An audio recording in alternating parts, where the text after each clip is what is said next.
Hi, welcome to Coffee and Closers. I'm Nikolai Bedore, and I want to personally invite you to join me and one of today's top performing sales stars for a cup of coffee and authentic conversation. And our collective goal is that you will walk away with tangible knowledge that you can apply to your sales efforts today. Are you ready? We'll grab a cup, fill it up, and let's get into another episode of Coffee and Closers.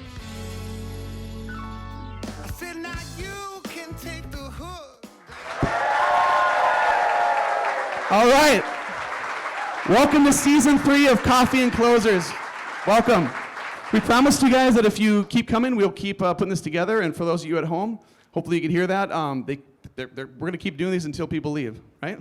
My name is Nikolai Bedore, co-founder of Coffee and Closers, and very excited to introduce our guest today. He needs no introduction, which is why I'm going to take a couple minutes and introduce what we have coming up for season 3. So some new changes that we're excited to roll out. Number one is it's been official. So Coffee Closers LLC has been the media company that's owned Coffee and Closers for a while. We are officially, Coffee and Closers is officially absorbing BBG, or Bedore Business Group. So you'll be seeing some new logos, some new newsletters, very familiar style, just a different thing. And with that comes a new team. So we have our Susie back, if you guys remember the BBG days. She was our ops specialist. We also have Jen, who's going to be taking over some of the creative design, photography, and so on. Gario Harrison, who's going to be taking over sales and marketing ops, and we're gonna launch some few things. So new website, new newsletter, new blog coming out very shortly. Also a new platform called Closers Community. You guys asked for it, so we're going to deliver. We're working with some folks right now to deploy that in probably a couple months. And what that's going to be is it's for members. Are going to have access to brand new events and get-togethers and so on that we're deploying. Our first one's going to be in March, which will be a theater series of Coffee and Closers, stage and everything. We're going to have Mr. Chris Lindahl as the kickoff guest there.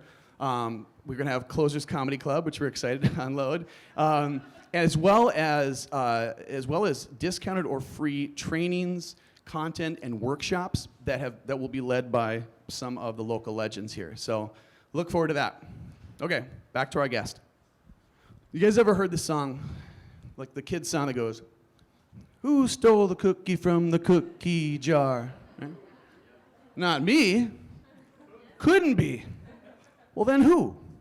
Well, if that cookie was prolific revenue growth at a bunch of different things in the healthcare tech space, well, that culprit would be right there, Mr. Dave Dickey. He has led revenue growth at some amazing healthcare companies to the tune of hundreds of millions of dollars that have been acquired. One of them, Red Brick Health, which I'm sure you're all aware of, was acquired by Virgin, like Richard Branson Virgin Pulse, all while simultaneously co-founding Treehouse, which is an accelerator for healthcare startups. And at the same time, a decade past now, it runs one of the most amazing sales storytelling training companies in the state called Second Story Selling. Needless to say, we're going to learn a lot from today's guest. Please give a warm Coffee and Closers welcome to Mr. Dave Dickey.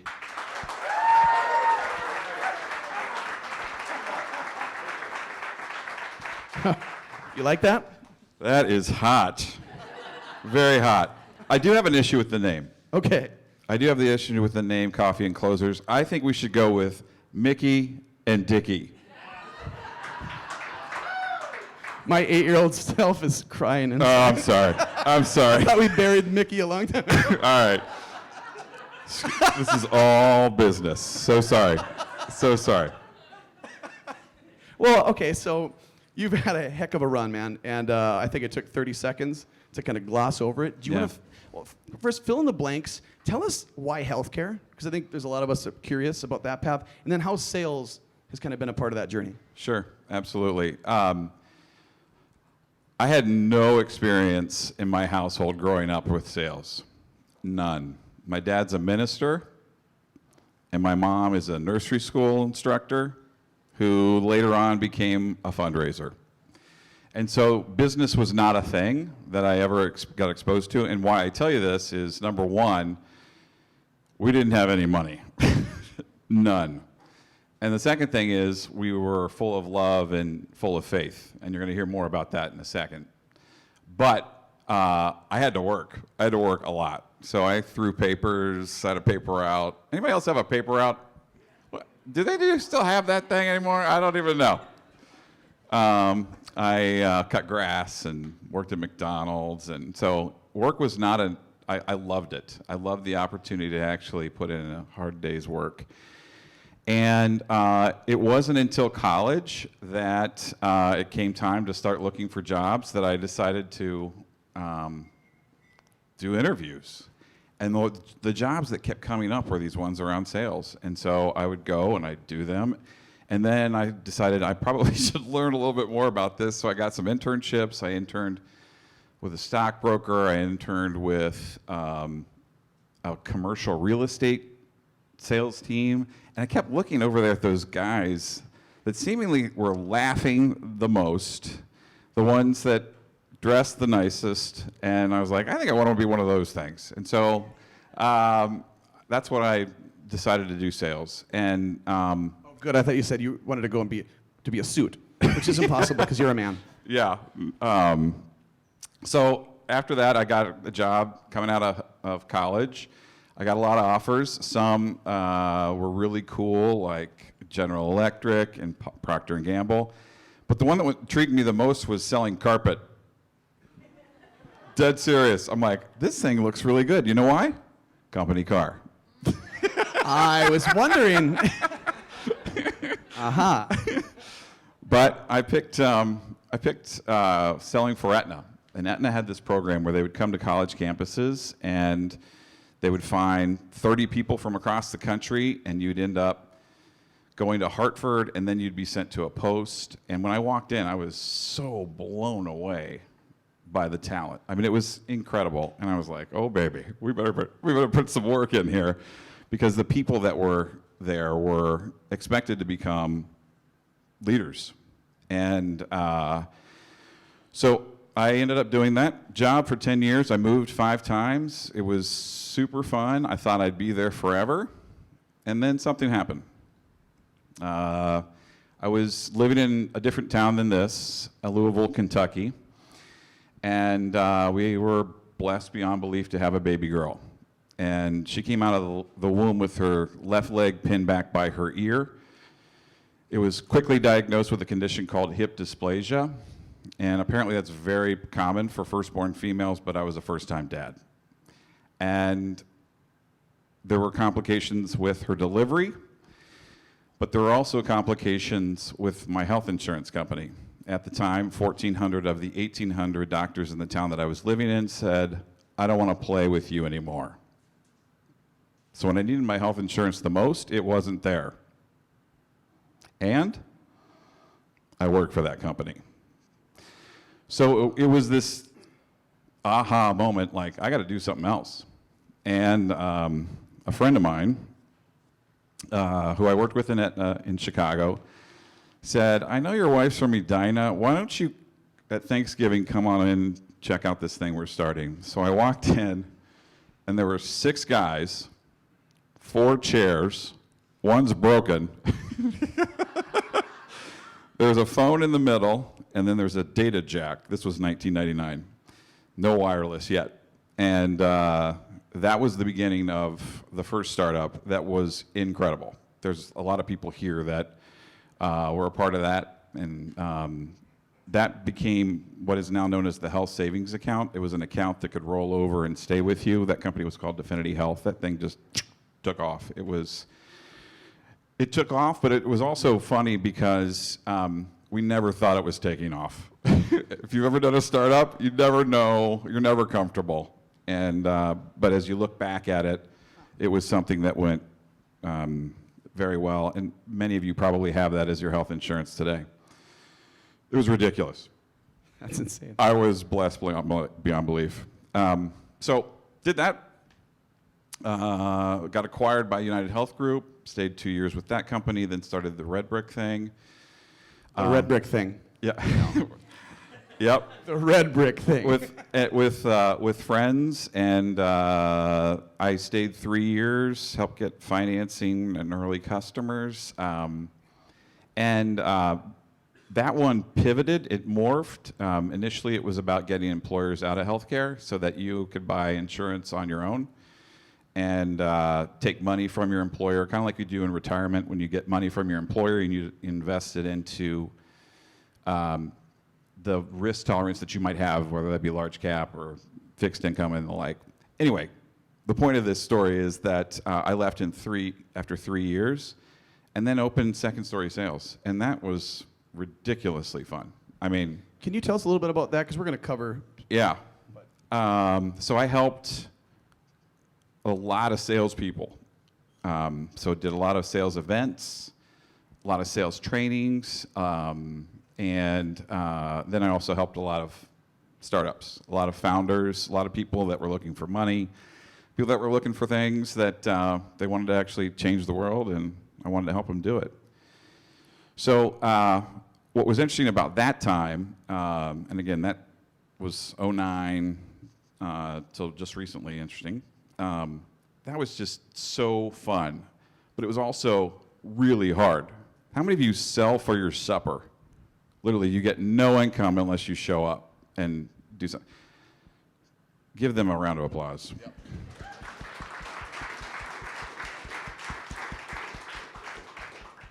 And the hard part is the time between. It's all cool when you're working and customers are buying things from you, but the time between is when it gets really hard. And that's what I love about what you got here. I mean, this is all about connections for people because it can be hard. It can be very hard. Well, I want to get to the hard part, but I don't want to start there now. No, I don't want to do that either. We'll get there. We'll do that later. But I do want to talk about your superpower. Yeah. Which I just find really compelling. I've got another buddy, mutual friend, Patrick, that are very artful in storytelling. But the way that you do it is celebrated. It's what I think makes your success story so prolific and so consistent. And I know you're going to have the same success, at your project now. But I'd love to kind of hear more about your superpower and what is storytelling in the art of selling. And yeah. So when I started Second Story Sales, I looked at the different areas in sales that people would help. And there's a lot of sales effectiveness around pipeline management. There's stuff around qualifying leads. And honestly, for those of you that are in that business, bravo, it bores me. Sorry. Sorry, we got a bunch of salespeople. But what was really exciting for me was this. Game day. When you're in front of someone, what are you going to say? And what are you going to do? So I carved a little niche around that, and that's why I called it Second Story Sales. I love the double meaning of second story. Nobody wants their sales to go to the basement, so we're going to go up. I was wondering okay. And then oftentimes we got to rethink what we're saying to people.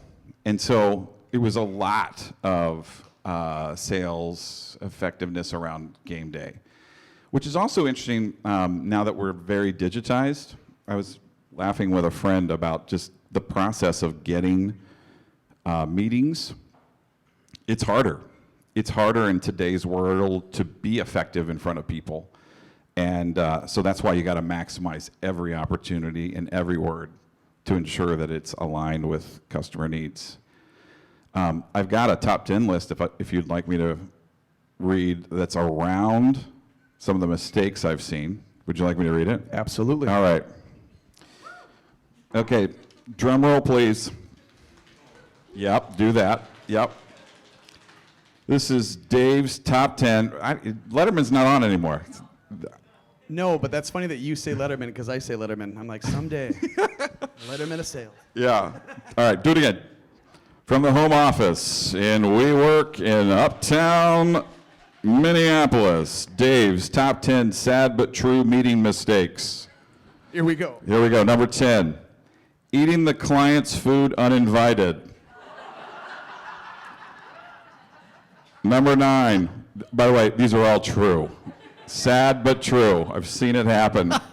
Number 9, falling asleep in a meeting and then asking, can you repeat the question? What?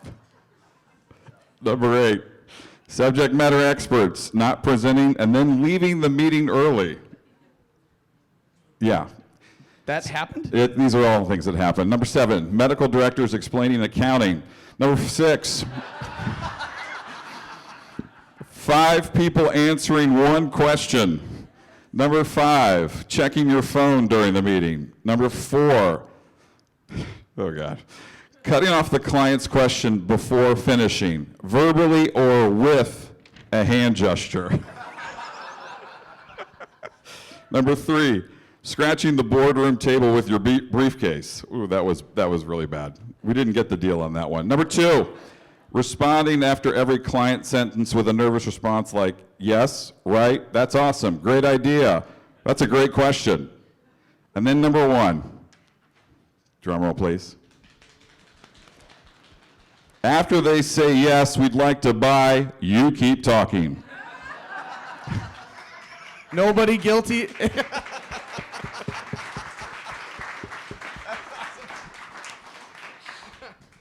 All right, so anyone done any of those things?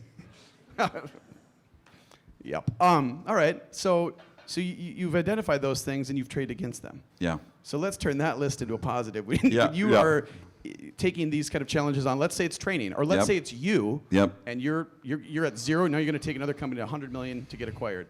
Yep. Let's talk about how you do things and how you teach kind of success against this.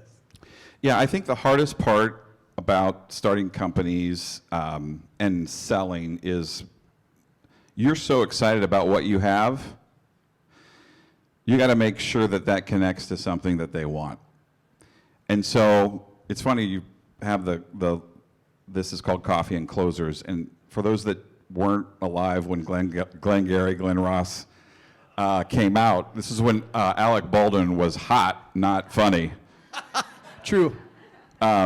He had this thing that said coffee is for closers. And then he had this other thing that there's these ABCs of selling. And the ABCs of selling are Always be closing. always be closing. I don't believe it. I think it's all about fit and understanding what the individual that you're trying to sell needs and then connecting your capabilities to that. So I go with always be consultative. All right, we'll work on that one. Anyway, but to your question around the storytelling and how you actually make the connection work, first of all, ask a ton of questions. And don't ask questions that are multiple answered. Did you want to go to Poughkeepsie or did you want to go to Tacoma? Did you want to go to, no. Where do you want to go? And then let the silence just happen, because that's when you're going to get really good information back. And then once you basically understand what their needs are, lead with it. And I've also found that there is now a rhythm and cadence that doesn't allow for conversation. It's the old show up and throw up product. Like basically you come up and you puke stuff. Just like, here we go, we're going to be so excited, we got all this stuff and we're going to be able to take care of it. Always pisses off the janitor. Yeah. Never a good first impression. I wouldn't recommend it. Continue. So anyway, the ability to make this connection to buyers around the issues that they have, and I actually brought another training to get here too. When it comes time to actually talk about what your interests, or excuse me, what you're presenting and what your pitch shall be, this is the greatest training tool that I have found. And I don't know, where's the camera? Can you zoom in on that sucker? There's like 7 of them, so just pick one. Yeah. What do you see here? I've just had coffee, I'd like cake. Good one. What else? What do you see in the back? Anything? Can you see back here? It's cake, yeah. There's a reason why this image is on the front of the cake box. We're going down the aisle, we're hungry, we want to satisfy that. We want cake. There's a reason why this image is on the back. We don't care that you have to preheat the oven, crack the eggs, and mix it in a bowl until we know what are you going to deliver for me. Wow.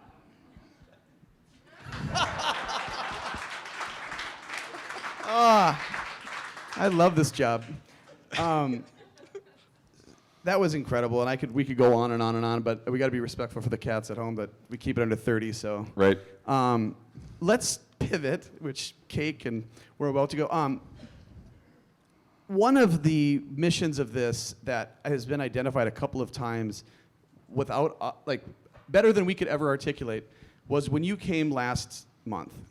I'm assuming you knew you were going to be in the show to check it out. And you said, man, you hugged me and you said, this is incredible. I want to tell you why later when, and you said something prolific, and I want to make sure you said something like, what you love about this is that sales can be lonely.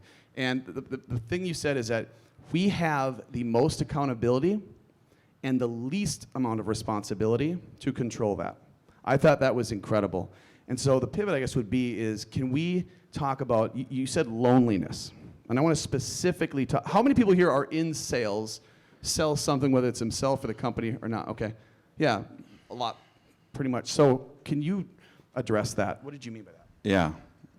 Sales has the most accountability, so you sell or you're gone, but the least authority. You can't price what you do. You can't change functionality of what you do in many cases. And so it can be very hard for you to actually get deals done. And as we talked before, there's time between opportunity. And then your head gets to play with you and say, maybe you ain't so good. So what I love about this is it helps with the loneliness. Loneliness is a human condition that is rampant in America right now. Half of Americans today say they don't have anyone to talk to. It is the equivalent of smoking 15 cigarettes a day to your health. It peaks in 3 different times. It peaks in your 20s, it peaks in your 50s, and it peaks in your 80s. And you might start to see why life cycles sort of happen during that time. And so, getting to your question around the loneliness, let's see. So 2014, my wife was diagnosed with melanoma. She battled for 3 years. She died in 2017. Superstar, amazing person. And now I'm accountable for revenue, and I'm accountable for 4 kids. And that opportunity was not an opportunity. It was something that was really hard. And after her passing, there were times when I didn't want to get out of bed. There were times where the loneliness of not only losing my kid's mother, but I also lost my business partner and the love of my life. So that opportunity to try and overcome that is really hard. So hard. So how do you cure that? First of all, you don't. Grief's a bitch. Sorry, can I say bitch here? Yep. Just don't look at me because I'm not quite crying. Do that in editing, buddy. You're good. Yeah, it's awful. And I know some of you in the room have been through it too. But what I did was, probably 12 months later, I was down in Florida, moving my parents to up north to be in a facility. And we were going through a bunch of mementos. And I'm sitting in their garage, and it felt like a gut punch. Like I had just put all her stuff away and cleaned out all of her stuff, and now I'm doing this for my parents. And it just was like, ugh. And I walked around the corner, and my mom was there, and she looked at me, and I'm in Florida where I'm wearing shorts and a shirt, and she said, "You're fat."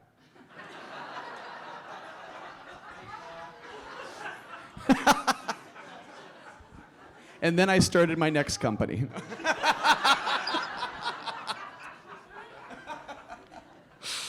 Oh, that's awesome. So, right around first of the last year, I started this thing. I called it Take Two. You can tell I like double meanings of things. The sequel, because my life has forever changed. And then I also, I tried to simplify it. And so I said, okay, I want to meet with these key people. And I put them in 3 different categories. Some of you met with me, so thank you for doing this. People that I could find deals with. The second group were people that made me laugh. And the third group was people who inspire me. And so I met with them, and then I had another little thing where I had to, if someone reached out to me, I had to meet with them. I had to say yes, and I had to do this for 90 days to shake me out of the feeling stuck and the loneliness. And so the 2 questions were really hard. One was, how are you? And the other one was, how can I help you? And I think those, first of all, what I heard was incredible. A ton of fear, a ton of loneliness. There were people, because I'm 50, men especially, said, I don't have any friends. Can we do this again? And so it was really invigorating for me. And it was also really helpful for the other person, because this thing is rampant in America. And what you do here, is an incredible testament and a wonderful help for all of us in this marketplace, Mickey.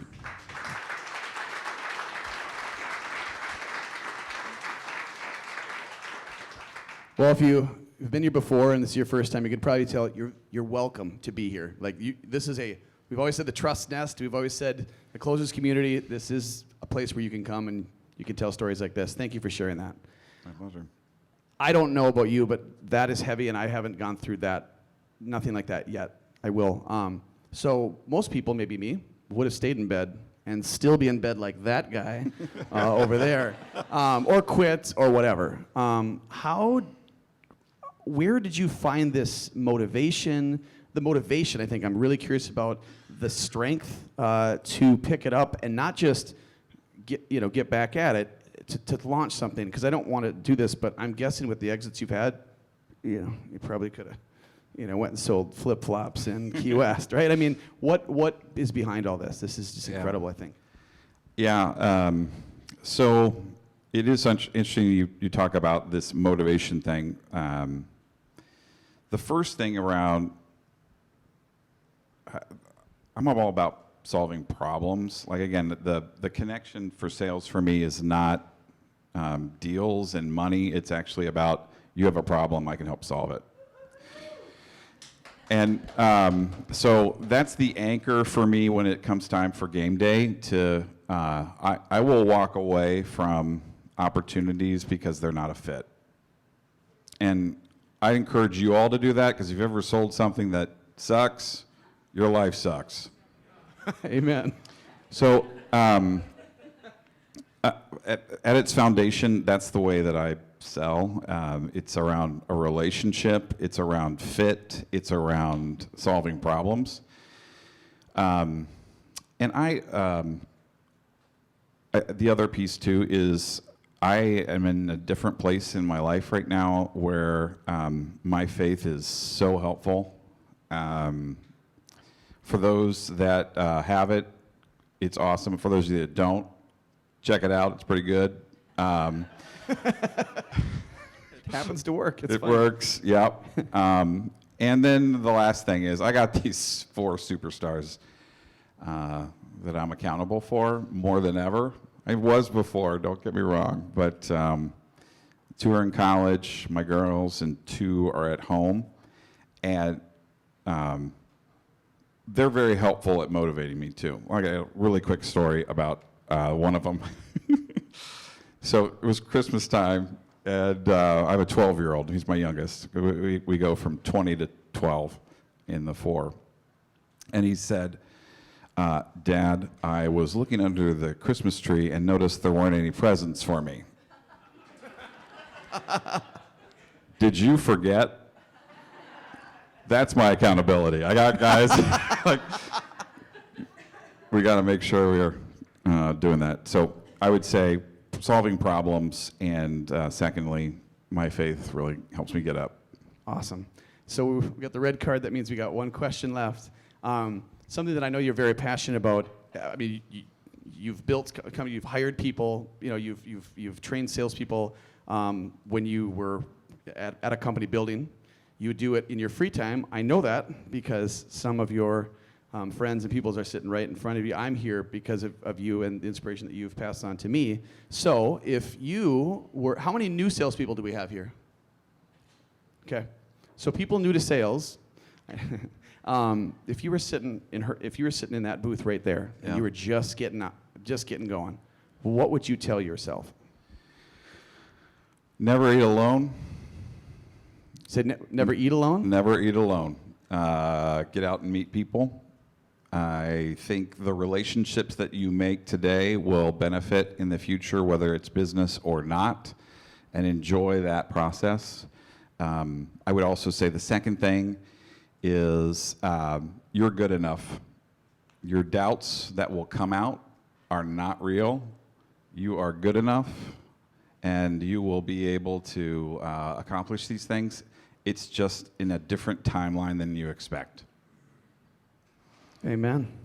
Hey, let's put our hands together for Dave Dickey. That was incredible. So what do we think? What'd you learn? Well, if you like that, check out coffeeclosers.com for upcoming episodes, recordings, and more.